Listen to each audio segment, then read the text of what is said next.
Smart but sparse changes keep the Pixel 10 Pro XL among the top Android phones. It remains underpowered for tasks like gaming, but that doesn't matter if your focus is on the still excellent cameras, super bright display, or AI features. Just be aware that to get the most out of those features, you will have to wait for updates or for Google's tools to get to grips with your data. The Google Pixel 10 Pro XL is named in part after its size, but to get to grips with how good a phone it is, it would be wrong to focus on physical qualities alone. It is easy to point to things like the phone's incredibly bright display or its versatile cameras as major selling points. But this is a phone where the true value lies beyond the specs list. There are, in typical Google fashion, lots of AI features to play around with, features with a wide range of applications and utility. It's just a pity that Google seems to have learned some bad habits from Apple in not having all its features ready for launch day. Plus, Google flagship phones' inherent weakness in terms of power remains, even if battery life has improved. As the final big Android phone launch expect this year, I have been testing the Pixel 10 Pro XL against its main competition and also the latest iPhone just in case you are considering switching to or from an Apple phone. It's resulted in some of the most interesting phone comparisons of 2025 and I am thrilled to be able to take you through them. Pre-orders are up for the Pixel 10 Pro XL and its siblings until retail launch day August 28. If and when you decide to buy the Pixel 10 Pro XL, it will cost $1199. That's technically more expensive than the Pixel 9 Pro XL from last year, but what's actually happened is that Pixel dropped the 128GB model. It's a shame that you can't get a cheaper extra large Pixel now, but it's not strictly a price hike. If storage matters to you, you can spec 512GB or 1TB for $1,319 and $1,549 respectively. But increasing the storage locks off certain color options. Only Obsidian Black offers all three options, while Jade Green is only available in the basic 256GB. You might be surprised to hear that the Pixel 10 Pro XL's camera are identical to the Pixel 9 Pro XL's, at least on paper. The 50MP main, 48MP ultra-wide, 48MP 5x telephoto, and 42MP selfie cameras are unchanged from the 2024 model, as all the upgrades are located on the softer side. Here we can see some camera samples of the Google Pixel 10 Pro XL. Let's kick off the comparisons with main camera shot of a cottage. We see the first evidence of the Pixel 10 Pro XL's apparent default processing priority, balancing the brightness of all colors in the shot.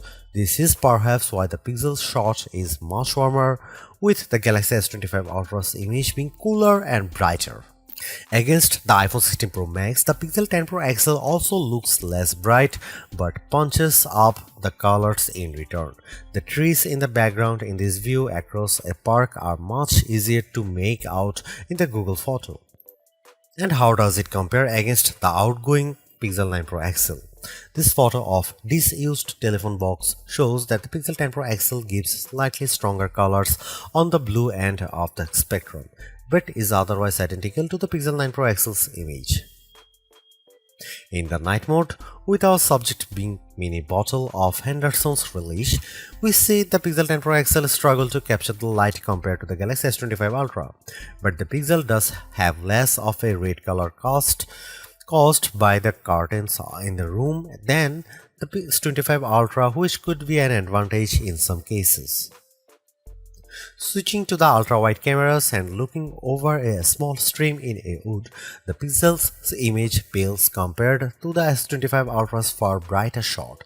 This is likely as a result of the Pixel's relatively small sensor not capturing as much light and the post-processing not being able to do enough to compensate. Macro mode also uses the ultrawide sensor, comparing to the pixel's effort against of the iPhone 16 Pro Max of a pink flower. The pixel's shot is darker, again likely because of its small sensor, but the image still has good contrast as we can still make out the detail in the flower's center. The final rear camera on the Pixel we need to look at is the 5x telephoto camera, which I pointed at a breeze over a lake. The Pixel has tried to balance the mix of light and shade in the shot, resulting in an apparent lack of color compared to the S25 Ultra, while the Samsung's shot's richer color of the water is appealing. The breeze is blown out in return.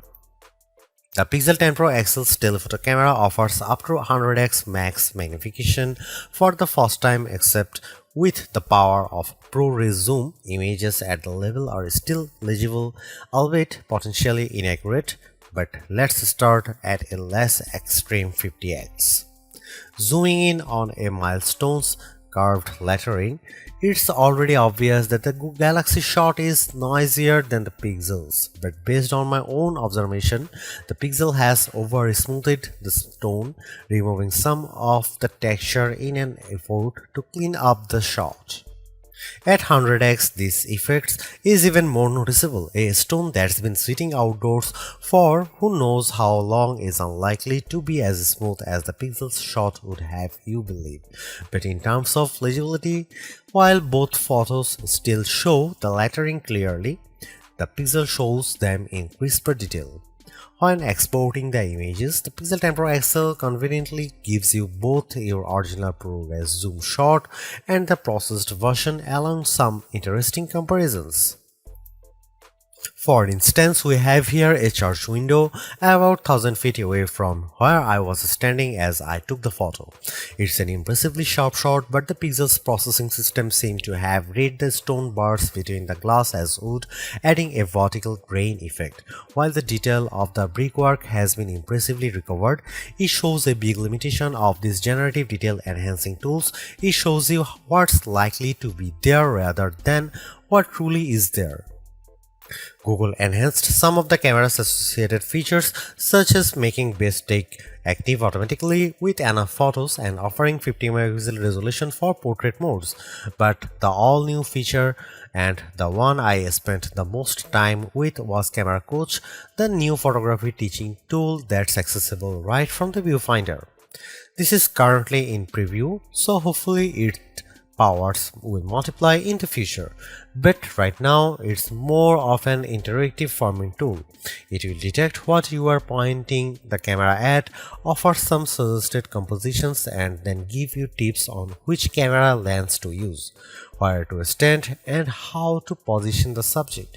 If you can, it's a fun, personalized way to learn. But there are so many more tools in the Pixel 10 Pro XL's toolbox.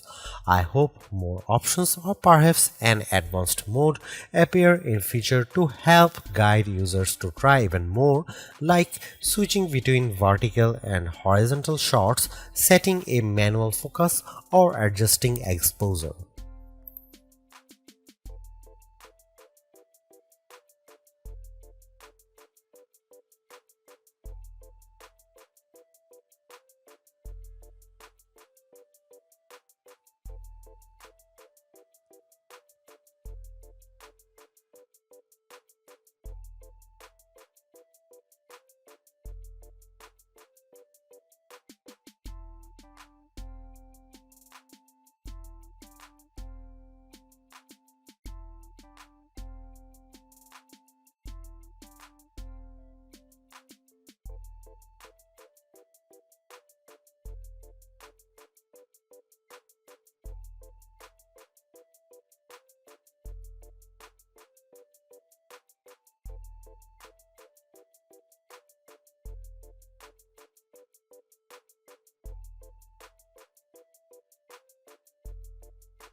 Google's made a few but effective upgrades to the Pixel 10 Pro XL.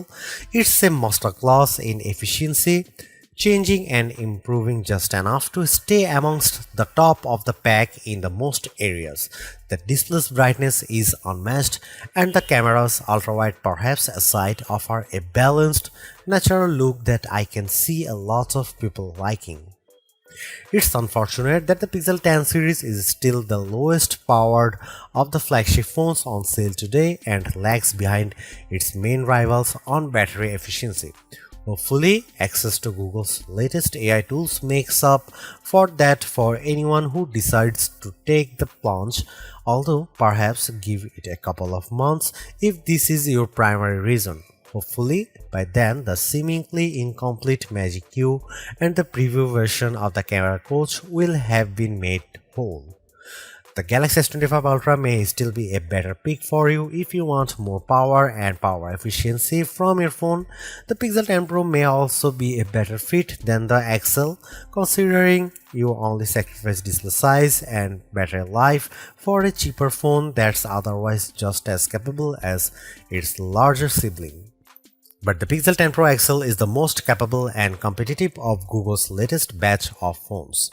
If you are buying a phone right now and want best-in-class software combined with top-tier hardware, this Pixel is probably the one to pick.